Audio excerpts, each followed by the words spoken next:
Hi, do you know Tesla की EV model 3 car America में $38,990 में मिलती है। और यही कार अगर आप इंडिया में इंपोर्ट करें तो सारे इंपोर्ट ड्यूटीज, सरचार्जेस, कॉस्ट्स को ऐड करके आपको पे करना पड़ सकता है अप्रोक्सीमेटली $85,000। लेकिन यही कार अब इंडिया में आ सकती है एट अप्रोक्सीमेट $48,290। और ये पॉसिबल है इलेक्ट्रिक व्हीकल्स की नई इंपोर्ट ड्यूटी पॉलिसी की वजह से। टेस्ला जैसी EV car companies, that is electric vehicle car companies को इंडिया में मैन्युफैक्चरिंग यूनिट सेटअप करने के लिए गवर्नमेंट ने ईवी कार्स पर इंपोर्ट ड्यूटीज जो लेवी होती है वो 100% से कम करके 15% कर दी है। इस स्कीम के बेनिफिट्स लेने मिनिस्ट्री ने कुछ एलिजिबिलिटी क्राइटेरिया भी सेटअप करी है। ये एप्लीकेबल होगा for EVs valued at a minimum of $35,000। This is conditional if the companies set up manufacturing units with a minimum investments of $500 million, that is approximately 4,150 crore. सिर्फ उन्हीं companies को ये import duty concession मिलेगा, and they can keep up enjoying this lower duty rate until 2031. Import numbers को control में रखने government ने एक बार भी सेट करा है that a maximum of 40,000 electric vehicles can be imported over a period of 5 years of policy duration and with a cap of 8,000 electric vehicles on an annual basis. इसका मतलब एक साल में 8,000 इलेक्ट्रिक व्हीकल्स से ज्यादा import नहीं होंगे और 5 साल में 40,000 से ज्यादा इंपोर्ट नहीं होंगे कंपनी वाइज। यही नहीं, local that is domestic component ज्यादा यूज हो उसे प्रमोट करने manufacturers are required to achieve a 50% domestic value addition within 5 years। ये सारे बेनिफिट्स कंपनी को मिलेंगे provided they set up a manufacturing unit in India.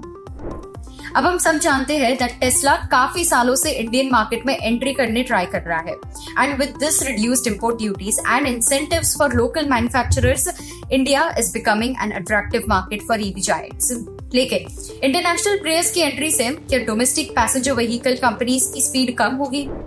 Kotak securities की रिसर्च टीम के अकॉर्डिंग इस स्टेप का नेग्लिजिबल इम्पैक्ट हो सकता है on the domestic PV, that is passenger vehicle market in the near term. However, we believe that Tesla's entry in the Indian market will accelerate EV adoption and increase competitive intensity in the domestic market over the medium term. और Tesla के अलावा VinFast जो एक Vietnamese electric car manufacturing company है, ये company ने $2 million invest करने plan करे है to set up an integrated EV manufacturing plant in Tamil Nadu. Even they can take benefits of this policy.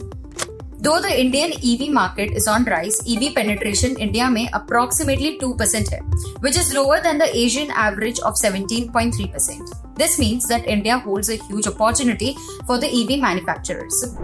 Currently, India की top 3 leading EV sales market share holding companies को देखें तो Tata Motors is dominating with 73% market share.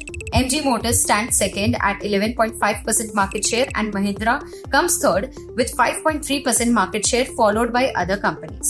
India में electric passenger vehicles की sales को देखें तो last year 2023 में 114% से ग्रो हुआ था and it stood at 82,105 units of sales against 38,240 vehicles of sales in 2022। So इस पॉलिसी चेंज का इंटेंट ये है ताकि global OEMs, that is original equipment manufacturers, that is global players like Tesla, India में अपने plant setup करें and to accelerate EV adoption in the passenger vehicle segment. Now, before we go, we want to hear from you. What do you think about this reduced import duties and about the future of electric vehicles in India? Are you excited about the potential entry of global players like Tesla in the Indian market? Share your thoughts in the comment section below. Also, for more such latest updates, do subscribe to Kotak Securities YouTube channel and hit on the bell notification icon so that you never miss out on any of our future videos. I hope you found this video helpful. Thank you and stay tuned. Investments in securities market are subject to market risks. Read all the related documents carefully before investing.